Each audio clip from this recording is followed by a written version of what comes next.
Welcome to another episode of Life and Times with Tubb City. As the host, I'm always grateful for the incredible guests we've had on the show who've left a lasting impression on my life.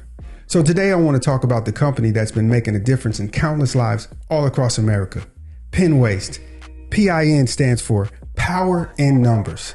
Penn Waste is revolutionizing the way HOAs manage their waste and recycling services. They've developed the Penn app, which empowers HOAs to negotiate group deals for services like pest control, bulk item removal, trash can cleaning, and most importantly, trash and recycling. Think of Penn Waste as the perfect blend of Groupon and Nextdoor, designed exclusively for HOAs.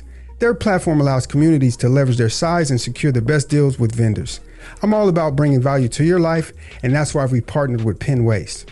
Ready to lower your waste bill and make a positive impact? Then just visit www.pennwaste.com and mention that you heard about them from the Life and Times with Tubb City podcast. Their services are available nationwide, so everyone can join the Penn Waste movement. Save money, go green, and make a difference with Penn Waste today. Here we are, another episode of Life and Times with Tubb City. We got a special episode. The room is filled. Got two great guys on their way to the NFL. Got a great co-host, my brother from another mother, DJ M. Miami Heat official DJ, Jamie Foxx tour DJ, FIU DJ to the stars. Got M. Thank you for coming, my brother. With all those accolades, it sounds like I got money, huh? I'm still broke. Especially Jamie Foxx. Yeah, man. I ain't got that Jamie Foxx money. Hey, man, yeah. And then now we got Kemari Averett and we got Desmond Jackson. Kemari's hailing from Bethune-Cookman. Des coming from Sam Houston State. But both of these guys had a journey to get where they are now on their way to the NFL, National Football League. And I just want to thank you guys for coming and joining Life and Times with Tubb City. Thank you, fellas. I appreciate you. Okay, so on Life and Times with Tubb City, the first question to everybody is, what is your first interaction memory of meeting me? Yours probably going to be longer. So yeah, probably going to be longer. Sure. So we're going to go with you. Well, I actually met you through Dre. Yeah. He had connected us. It's been rare since me and you had connected. We actually met in Daytona at a restaurant. I can't think of it right now. But yeah, I drove up to come see you, and we chopped it up and ate, broke bread. But it was real. Yeah, it was all real, man. It was pretty decent, man. Okay. So Dez, for all y'all to know, I coached him in JUCO at Hutchinson Community College, and whatever he says is not true. He's a liar. Hey, man, y'all put out some. Hey, come on now. Real quick, man, y'all put out some athletes at that college, bro. Sure. Like, we for had real. About 30 go D1 when I left. Yeah. We had about 30 go out. Yeah, it was. It's still that time. I think this past year they had 27 guys leave in the springtime. Had no one receiving no more receiving Malik. Malik's going to Alabama. Yeah. So that makes sense. Yeah. Go to Bama. What's your story, bro? So I left high school in 2017. Then I went to JUCO 2 months later. I remember getting to JUCO, and I just remember everybody talking about Coach Brown, strength conditioning coach. He do this, do that. Guys telling just horror stories. Like he made us back crawl on the track, da-da-da-da. So I get there, I remember we had the little test, you do the running and all that. And at the time, he told me this, like, I don't know if you remember when we was eating one time, he said when he first met me, he thought I was soft because I was always calm. Because he liked to get on people's skin, what I mean? He liked, but I just test you. Yeah, he liked to test you. But I noticed that when I first met him, so I was like, okay, I'm gonna keep my distance. I'm here to work. I'm gonna just see, you know what I mean? But I just remember just being in that weight room doing the ab circuit. We'll have 50. Let's say we have 50 abs. We'll be on 49. Somebody's feet touch the ground. He want to start over 10 times. And it's just like, man, this was like the first day too. So and it was just Trying to crazy. break you. Trying to break you. Gotta find out Trying who to weak. break you. But yeah, that was my first memory, just being in that weight room and just seeing how it was really about. Yeah, that's memories, man. The weight room. Mari, a quick background check. You're from, where did you grow up? Where were you born? Where did you grow up? High school, college type of thing? Grew up on west side of Atlanta, man. Went to Brown Middle School. Then I went to Grady High School. Out of Grady High School. Was Earthwind your coach? Yeah, Coach Earthwind Moreland, that is my coach, man. Okay. Still my dog till this day. Okay. Then out of high school, I went to University of Louisville. Uh-huh. Did 2 years there. Pretty big recruit coming out of high school. Yeah, I had over 30 offers. When you say over 30, over 30 offers. What Yeah. made you pick Louisville though?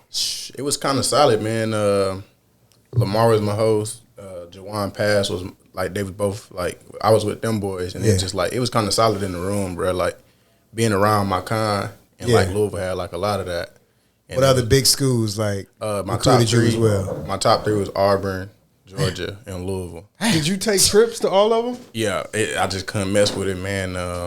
I went down there to Auburn, and it was just crazy, bro. Like, it wasn't my type. Like, it was just like, it wasn't my type of city. And Georgia was the same exact way, fam. Did you need to get out the city?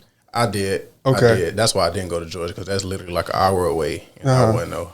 Like, I'd be at home every day. And that was Like pointless. the full college experience. Yeah. So you did 2 years at Louisville and then went over to Bethune. Bethune-Cookman, man. Okay. HBCU. HBCU, huh? Yes, sir. What made you want to decide to go there? So after my time at Louisville, I got in some trouble, and the Power Fives wasn't messing with me no more. So HBCUs came, which felt like more home. I went down to Bethune-Cookman, and it was just real. The coaches was real with me. My recruiting coordinator, he was real with me. Chad Lucas, he actually played in the NFL, and he was just telling me, bro, just come down here and put your head down and work, and you can be successful. And that's what I did. And it's crazy because, like, I came to the Miami game. Yes, sir.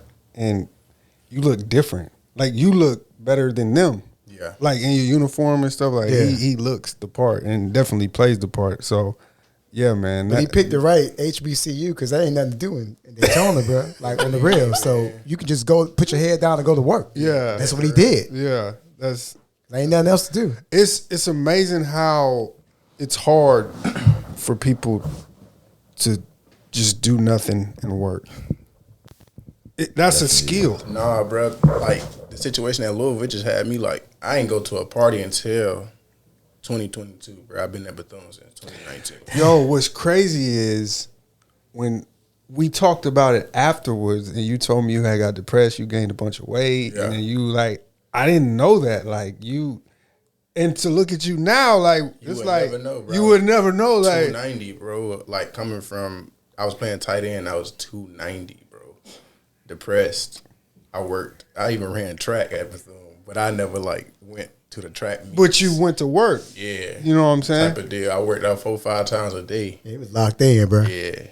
But that's how you got to be possessed, man. For that little small window of opportunity, you got to be possessed just in case. Right. Des, your background, you from? I'm from El Dorado, Arkansas. I was born in Louisiana. That's where my mom from. Out of high school, I was getting recruited by Arkansas, but then I was a non-qualifier. So the Arkansas coach he got me he cooked me up with Coach Clark. Okay. That I was at Hutch. Coach Clark. And so that's how I got to Hutch through Coach from Arkansas and to Hutch, and then I went to Oklahoma State for 3 years. After that, I had some success there, and then this past year, I was at Sam Houston. Mm-hmm. So to me, y'all both have a similar story because you didn't go JUCO, but then you went from D1 to HBCU. You went from JUCO, D1, then so it's like y'all had a little, I guess you can say a hiccup or a different road. You know what I'm saying? Yeah. So y'all both understand that like HBCU is not D1. Yeah. Amenities and facilities wise, JUCO is not D1. Yeah. Amenity in Hutch's defense is one of the best JUCOs in the country facility wise, but it's still not the same. Yeah, it's still a JUCO. It's still a JUCO. You know what I'm saying? So you guys know, what is that like? How do you feel when you're around a guy who's been at Notre Dame or USC their whole 4 years, and then they complaining about something? It just like, that's an ick to me, bro. Because like you said, I was at a Power 5 and I had it all. And then when I went to HBCU, bro, I just seen life differently because it was just like a different way. Like I had to work. I never had to work at Louisville. I never had to work a job. It was stuff that I literally had to do that I never had to do before. And then like I train with people now, and it's just like when they be complaining, bro, it's like I feel like they just like spoon fed. Yeah. To where I was just at this HBCU, bro, and it's like I'm grateful for this, bro. Yeah. Like, I'm happy that I can do this type of stuff, bro, because I had a female, I ain't dissing her, and then I had a female strength conditioning coach, bro. And I really couldn't work out like how, like, she didn't, I ain't gonna say she didn't know what she was doing, but it was just like, it didn't get me to my top potential, and I'm actually sitting here enjoying this, and y'all boys complaining about it. A lot of people don't get this opportunity, bro, like at HBCU. Like, I'm probably the only person right now on my team that has a real opportunity. Have an opportunity to make it to the next level, bro. Yeah. And you told me one day that it was a good thing for you because it, not football wise, but like life wise, like being a man wise. Yeah, like, it helped me grow. Like, bro, I had to take full responsibilities at a young age. Like at Louisville, I ain't had to pay rent. I didn't have to do nothing. It was already paid for. They was paying me. I had to go work a job, and then I got a son too. So it was like, that's another big responsibility, bro. Yeah. I'm taking care of myself, and I'm taking care of my son, and I'm actually doing everything on my own, like working the actual job. Yeah. And still going to school and still going to work out. Yeah, yeah.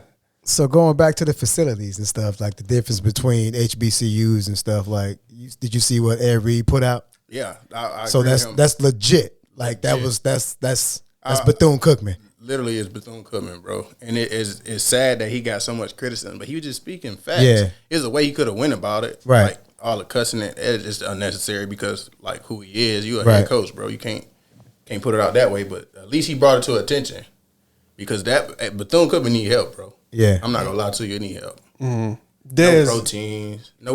I'm sorry. Y'all not getting none of that. None of that, bro. What? Like, training table? Like training. Yeah, we got training table. I ain't gonna look, but come on, bro. The training room not but so big. It's a lot, bro. It's a lot. What was your? You leave JUCO, you go to Oklahoma State. Is there guys at Oklahoma State that are being spoiled and you like, because Oklahoma State, have you ever? No, I ain't been. You never took a trip? No. Bro, it's like a spaceship. Yes. Yeah. It's not, the doors open. The offices are so it's the stadium's round, but the offices are behind the stadium and goes around. Dog, it's not real. So on the west side of the field, this is the whole football part, like from the whole training table to the locker room, and on the other side of the field, on the other 100 yards, that's the whole basketball arena. So it's all connected. It's a big. In the coach's office? Yeah. Okay, so let's say that this is your office. That's your sliding door. It's going to walk out to the stadium. Yeah, straight out to the stadium. It's a whole $1 billion stadium. It's a whole all connected from the arena to football. All that. No, it's real deal out there. So did you have anybody that was like? I don't think so. I mean, when I got there, it was just crazy, you know, because come from JUCO, of course, you know, you wide eyed by a lot of stuff. But I would say when I left Oklahoma State and went to Sam Houston, it was no training table. You know, it was no train. When I got there, they didn't have nothing for like. They had a little pantry room, like it's literally not like probably from this wall to like right here. Had a microwave and a little fridge. I mean, it was nothing. But I remember when I got there, I used to hear guys just complaining, you know, about it. But I understood because they've never been to a Power 5, so they don't understand. But I went to JUCO. So coming from JUCO, I still had in my mind like, oh, okay. I mean, like, you hear me? Good. I've had worse. You know, I've had worse. So it wasn't really a shock to me. It's just like, okay. It's funny because I had to smooge the cafeteria people. I got it approved by the head coach, moves the cafeteria people, just to get those green. I can't eat them green granola bars to this day. You know, remember? Yo, the little nature valleys. Yeah, You made a deal for some extra snacks? No, because after practice, like these kids are hungry or whatever. Yeah. So I got a bunch of them. So after workouts, we would just destroy them every day. But it wasn't like no variety. Yeah, it was that. Yeah, you know what I'm saying? So it's like to this day, I can't even eat them, you know. But that was our training table at JUCO to provide something for them. And that's on the A list. Like there's other JUCOs that like Fort Scott, they weight room is next to a rodeo. Yeah. What was the JUCO that the locker room, we was on the shed. We didn't even have a locker room. We was on the talking about Ellsworth. We was on the shed. I worked there. That was my first. Oh, really? Yeah, it was in a bus shed for the locker. It was raining, muddy, all that. We was outside. Never like halftime. We was still outside. You know what I mean? It was a garage, and we had to put tents up. Yeah. To just sit there. You know what I'm saying? How's those situations molded y'all for the moment or process you're in now? I tell people all the time, JUCO was the hardest time of my life, but the best thing never happened to me. You know, that's funny because, and this is I'm giving you props. You never showed a sign of discontent, frustration. You were always even killed. And I used to mess with you. Yeah, nah, for you sure. know, as motivate. Like I would yeah. tell him he sucked and why he here. And, you know what I'm saying? Like you could have just a typical coach shit. Man. Like, come on, man. Coach Yeah, come come on. sure. like why you here? Yeah. You know what I'm saying? But he did shut me up Coffeyville game because I was on his ass. He went off. Bruh. Went off. Bruh, let me tell you something. The whole week.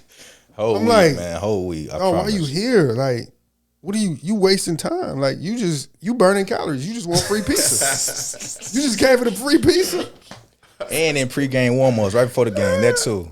I in my ear, whole game. That's okay. Because most people are like, they in the zone. Man, I don't give a damn about your zone, bro. Yeah. Like I'm trying to break your zone. Yeah. Try to see how you That boy must have went for 92.5 yards on somebody and broke 2 ankles. It came back to the sideline, just looked me in my face. I just had to shut the hell up. You look somewhere else? You ain't even want to look at bro. He broke on them boys. And it was like, and then it kept happening. It kept happening. Like, all right, he the real deal. You know what I'm saying? So how you do that, man? Explain to like some of the audience that like, so for example, we play high school basketball. Mm-hmm. I wasn't good enough to get no scholarship. So explain to like the people that don't know that world for the most part, like getting a scholarship to go to college.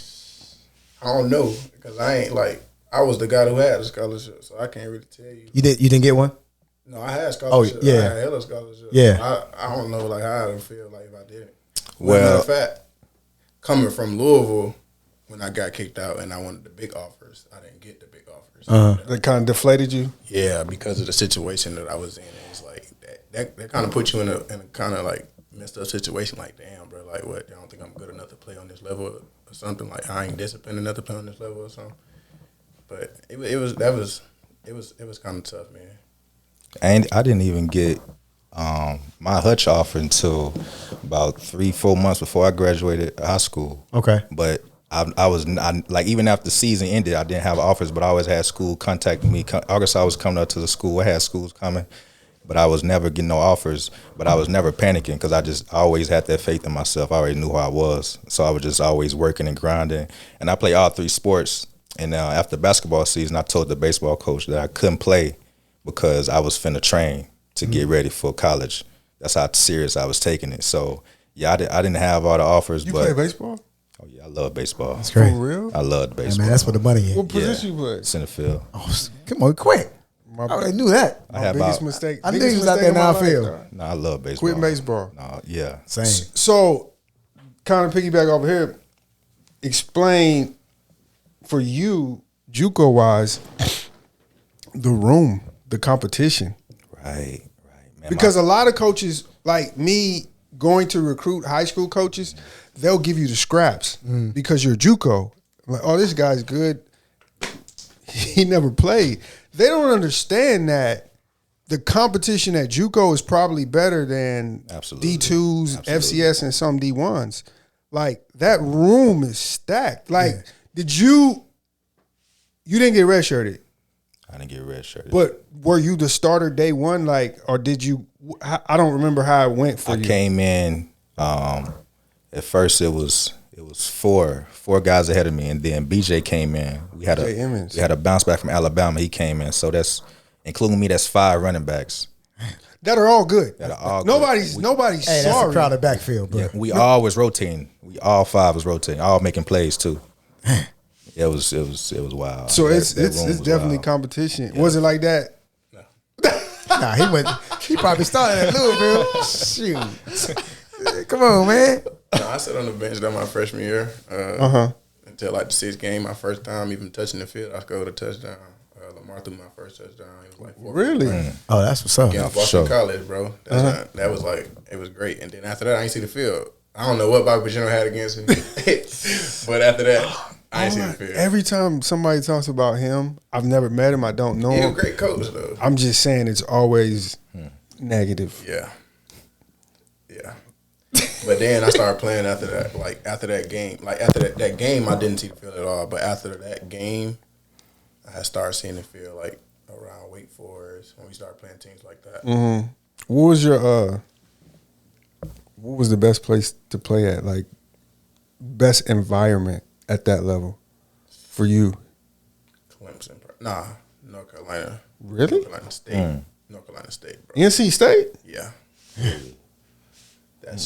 It was crazy, bro. It was crazy. And I was a freshman too, so you gotta that shit was crazy, man. I think it was a homecoming, if I ain't mistaken. They had a blackout and it was just so loud, bro. That's the loudest I still to this day. Out of any college football game I ever played, that was the loudest. What about you? I got 2. One, I say Iowa State. At Iowa State? Iowa State so loud. For real? It's so loud. They're real fanatics. They're real fans. Like, they got a real fan base. And 2, Texas Tech. Texas Tech, I don't know how this is legal, but they allow them to throw tortillas on the field. They throw water bottles. They throw everything. They disrespectful. They disrespectful. But it's a small stadium, but it's loud, and they just do what they want, man. They do what they want. So some of these college stadiums, they're getting up to about what, 90, 100,000? Easy. Oklahoma State was 60. No, it's like 50 to about it's about 50, 50 and 60. up. But like the bigger big ones, Like Penn State is Yeah. 100 or Yeah, something like that. Stuff like that, 100. yeah. And then Nebraska, Nebraska. they're pretty deep. Yeah. What and this for both of y'all. When in your childhood, I'm not talking about rivals for you, ESPN. I'm talking about you personally. When did you know that you were good enough for college to play on that level? And then when did you know in college that, damn, I'm good enough to take it to the league? My junior year. My freshman year, I was playing varsity too. And I was talking to colleges my freshman year, but when I ain't nobody never teach me, bro. Like, I'm from the hood. It's like nobody never teach me about college. Where'd you grow up in Atlanta? In the West Side, Zone 4. Oh my God. So it's like, I'm thinking, you know how you leave middle school and go to high school? Yeah. I thought you just go to college just like that. Like, you can pick any college you want to go to, and you just go. You just didn't know I nothing. never knew, but I was talking to colleges. Like, I talked to, when I went to Booker T. Washington, I was talking to South Carolina, Georgia Tech. I talked to a couple of colleges, but I was just so young. I'm like, bro, I ain't know. Mm-hmm. But I got in trouble my sophomore year. In my junior year, that's when everything started happening. Like, when I transferred from out the hood. See, Grady, like, it's still in the hood, but it's like the white folks area. Yeah. So, like. So what happened? Like, did you make a play? Did you? All right, it started in camp. We went to a Georgia camp. It was like a 7-on-7. And, like, it was my first time back playing football. And I was mossing everybody. Like, they had me flexed out at wide out. And I just up, like, my first pass back. It was just like, yeah, I'm him. Mm-hmm. And that's when it clicked. Yeah. What about you? So I started varsity my freshman year. By my 11th grade year is when I knew I could make it into college. I was just averaging probably like 1,500, yards a season, and then I started taking it serious. Like, I started going to all the camps, the Nike camps, the Under Armour camps, and I started seeing, as I was from a freshman, I started seeing how I kept getting better just by going to them camps and just by like getting myself in shape and getting up at 6 a.m. and eating right. You did that. I did that on my own. That's crazy. Your mama, that isn't your mama? Nobody. Yeah, right. So what made you like, how did you? I've always just had this, I've always just had a intrinsic motivation, just want to prove to myself that what I want is what I want. You know what I mean? Like growing up, like the football thing is just something that has always been something that came natural to me. Yeah. So I knew because I was one of them dudes, like, in Boo Miles, he never worked out. Yeah. In high school, I never worked out. What? Until 11th grade, I said, okay, I need to start getting serious. And I started getting serious, and I said, oh, okay. Okay, so at Hutch, you got BJ, you got, I don't remember who else was there. Was Otis there then? Otis was there. Rich Homie was there. Uncle was there. You know Waller. Yeah. Yeah. Yeah, We he call was him there. Rich Homie. Rich Homie, yeah. Yeah, I don't like that, boy. Nah, for sure. Now, first game, he returned a punt return? Man, Waller was so dope. He That was older than us, and I used to just like Nah, for sure. Smooth, like Smooth, just man. smooth. Different. Where Charles he go after Hutch? He went to Alcorn State. Alcorn State, yeah. He was like the freshman newcomer of the year there or something. Yeah. But he got a couple injuries and kind of fizzled out. When was it? And be truthful, did you ever have like you look around the room, you're like, am I good enough? When I first got there, I was looking around and I didn't know if I was going, because there was just so many people, like, and everybody was good. Like, everybody, like all five, including me, all five guys they were. So you, BJ, Otis, Waller. I feel like it was Drew. Five. God dang. 5. And I was number Dog, 5. we talking about 5 dudes, bro. Yeah. Like grown men. Grown man, they got kids, like, like for real. I'm straight, like, and I came from JUCO, like straight out of high school. I was 18, 9 hours away from home. I ain't had no car, nothing. I'm straight, like, dropped off in Kansas, like, had to grow up, be a man. And I remember, right? my first memory is when we outside the freshman camp and we running, and you kind of smashed it. Oh yeah. You know what I'm saying? I'm like, who this dude? Let me start messing with him because he might be somebody. So, and for you to say like you just got dropped off and you had to figure it out, and it's like, that's crazy. When was you go to Bethune? You got to start figuring it out now. Yeah. Well, did you already figure it out during the process, or did you get there and it's like, oh, okay, life is real now? Nah, life hit me, bro. When I got kicked out of school, I was homeless. Like, my circle, like, that wasn't a real circle. Even some family members turning it back on me. Now, my mom, I just never really wanted to go stay back with my mom. Yeah. When I left Louisville, bro, I was staying with a fan, bro. A what? Really? A college fan, bro. She let me. I still remember her. She was still texting everything. She helped me out, man. I got kicked out of my apartment. Like, the school just banned me from my apartment, so I had to stay with her, bro. And it was times where I was sleeping in the car, bro. I ain't had nowhere else to go. And then that's why I said Bethune was really a blessing. Like, I already had it figured out because I started working way before I went to Bethune. Yeah. Yeah, so it's just like Bethune ain't do nothing but help me, like, pursue my dreams, continue to help. Okay, so now y'all get to your 4 years, whether it's Bethune or whether it was Louisville or was it Oklahoma State or Sam Houston. When is the moment of like, I could play on Sunday? I got last season, like, it just showed me a lot because I had missed 2 years of college football. Like, my last year playing college football was in 2018. In my first game back, I go for 4 catches, 70 yards and a touchdown, 73 yards and a touchdown against a D1 school, UTEP, Conference USA. I'm at HBCU, and then for the rest of that season, bro, I had one bad game, and after that, it was just like I scored damn near every game, 1 or 2 touchdowns taken, and this was like no training or nothing. Like I ain't had like the access to Bethune to do anything. I had to work jobs, so like my training was like really like not there. And when I did want to train, it was by myself, and I really don't know much. You don't know, yeah. It's like if I would have had this training I got now, like would have been crazy. But yeah, man, at my junior year in college, bro, it was tough. When did it click for you? I say my second year at OSU. My first year, when I first get, that's when Chuba Hubbard, he with the Panthers now. Yeah, that was his 2,000-yard season, his Heisman year. He didn't win, but he was a candidate. And I just remember just watching him, and I just was taking all that in, just seeing him. And so that next year, it was a game. He was out. He was hurt, and I got my first start. Mind you, I haven't started in 2 years. My first start, I went for 36 yards, 200. No, I went for 36 carries, 236 yards, 3 touchdowns. And that next game, I had like 120 and a TD, and I just knew like, okay, like because you'll start to doubt yourself when you're not on the field. You know what I mean? Because it's like, cause what I was behind a dude. You know what I mean? But I knew then, okay, nah, it's still in me. You know what I mean? I'm gonna go to you and then back. Who is somebody that you remember, let's say at Hutch, that was just a freak?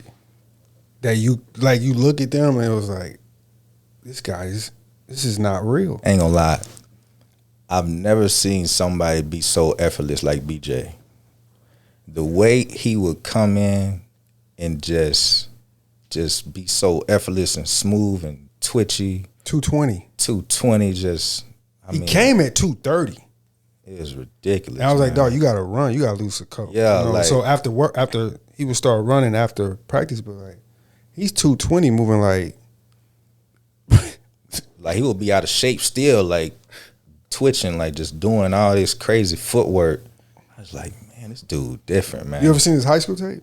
I have. I seen it. Somebody showed me because they said they had the news people helicopter flying over at his game once, and they showed me the highlight tape, and I said, okay. What Brad now?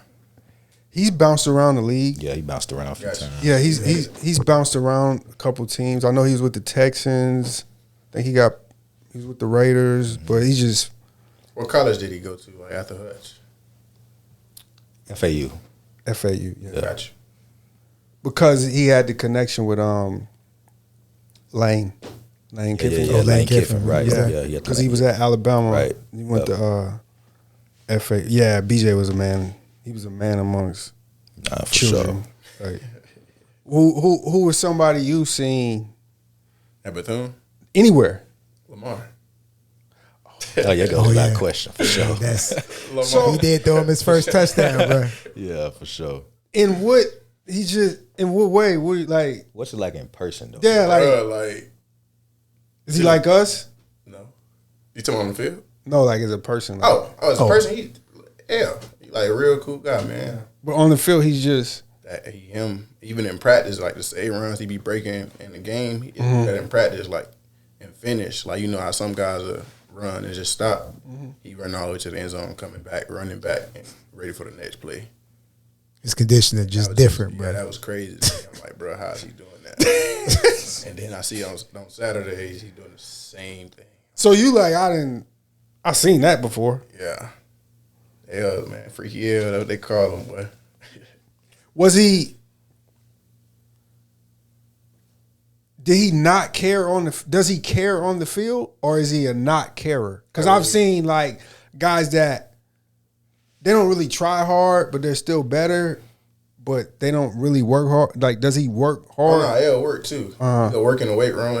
He a guy, man. He go work in the weight room. He go uplift you in the weight room. He go put the team on his back. Like, Yeah. L not selfish at all, neither. He want everybody to eat. Yeah, that's, man. I could think of two people. There was a receiver that we had. He went to He actually went to Stevens. DeMarcus Sweat. Yeah. God, he was 6'2", 205. Did he make it to the league? He didn't make it past the Hutch cafeteria. Damn. There's a lot of guys you see come in Hutch one day be going next though. That's normal. Damn. Bounce backs and all. They don't matter where you come from. Like you'll be going next day. You want to Because see you them. gotta conform. You got to. They think they'll come in. You think, oh, I came from such and such. No, you here with us now. Right. Like we'll be like us that came in from high school to JUCO and they bounce backs come. We be like, you see, I'm like, he think he Like, no, it's you here, not- you here now. No. Because I used to kind of trick them. And you want to come in and act like that, I'm gonna make them mad at you. no, then that work. You gonna have to, yeah, you got to deal with me, but you go. All right, hey, he want to act stupid. Look, either he leave or everybody get out. Exactly. I hit him with that, Exactly. and they're so brainwashed in a good way.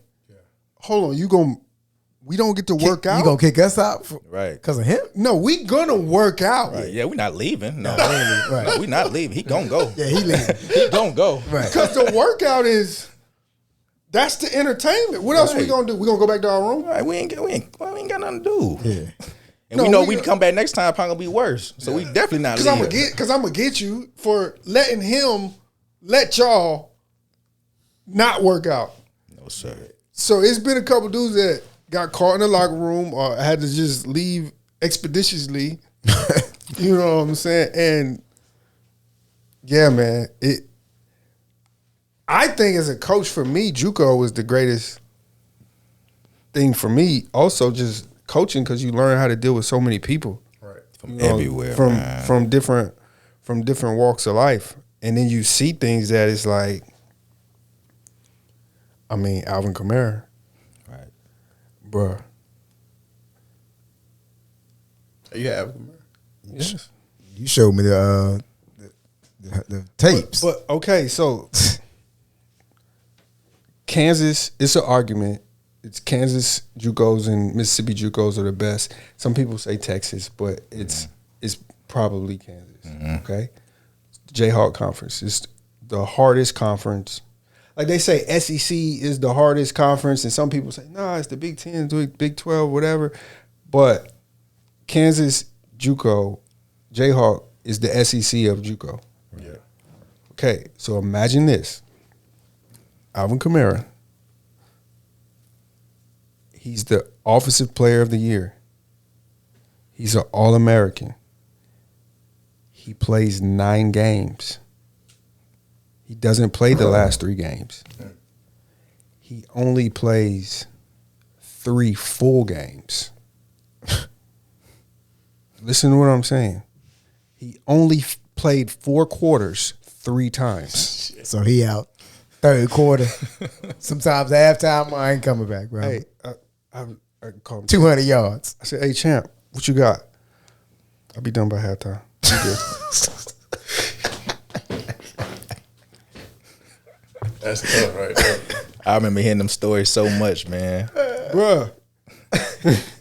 Bruh. So we play Butler. And Butler's that's our rival. Yeah. So prior to me getting there, they used to, the way the schedule was set up, you would play Butler twice a year. You play everybody in your conference twice a year. So however it added up, or you would play them, and then if you make it to the playoffs, you're going to have to play them again. So however it added up, Hutch had lost to them for like 8 years straight, 17 times. So y'all to Georgia and they was the Bama. Yeah. Okay. And we had, before Alvin got there, I mean, there was one time we went to 3 overtimes. There was one time we went to 6 overtimes, you know, and lost. So before the game, I'm like, hey, champ, what you got? I said, bro, don't even worry about it. I got you. And by the second series, I was like, oh, it's time to eat popcorn. It's over. Like, he was that. So like you say, everything you're seeing that Lamar did, Yeah. I seen it back then. So nothing surprises me with him. He's one of the. I seen he had that one game. I forget who they played, bro. Out of the Green Bay Packers, bro. He broke all them damn tackles at one play. When he was walking? Bruh. I'm like, he's him. Alvin Kamara is him. Yeah. No, he's different for sure. And he works though. Yeah. Like people don't realize, like they see him. He may post a picture or whatever, but that picture probably from 2 weeks ago, and he done been up at 4, 5 in the morning working out and just doing his thing.